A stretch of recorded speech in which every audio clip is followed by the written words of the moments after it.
stuff. Let me give you another oil. This one's actually, lavender's in the premium starter kit. This one, hyssop, you can order it as an individual. You can order all these as individuals. But this one is actually in the oils of ancient scripture. Now, hyssop, so those of you who are Bible people, you'll recognize this one from the Old Testament in Exodus chapter 12 with the Passover. This is the one that God told Moses to tell the people to get the blood of the Passover lamb and then to mark the post of the house, to mark the doorpost by basically painting the doorpost with the blood using a hyssop branch. This is the one you see it in Psalms 51, where David has just committed adultery with Bathsheba, and then he's tried to cover that up by having her husband murdered on the front lines of war, where he's literally just pushed him out there and then pulled the reinforcing soldiers back to where he dies. And then he says, "Cleanse me with hyssop, and then I will be clean." Psalms 51.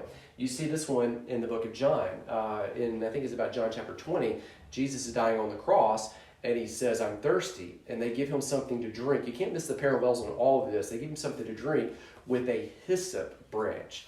Okay, so all those parallels. Hyssop in the ancient world was believed to, this is just the ancient world, believed to ward off evil spirits.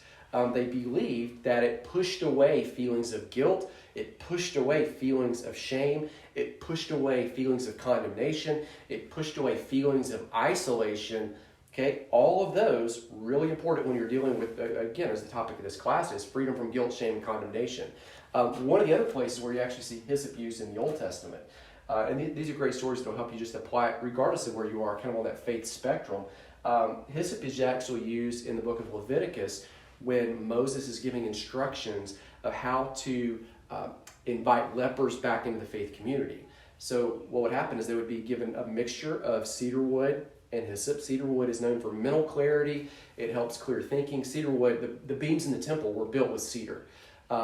Cedar was featured predominantly in different places throughout the tabernacle. So when they would cleanse the leper with hyssop and with cedar wood, they're really giving them that mental clarity to think straight, which would empower them to think about their identity, to get their mind reset, but also that hyssop to push away that shame of isolation, to push away that abandonment, to push away that idea of rejection, because they were healed, they were whole, they were brought back into the faith community.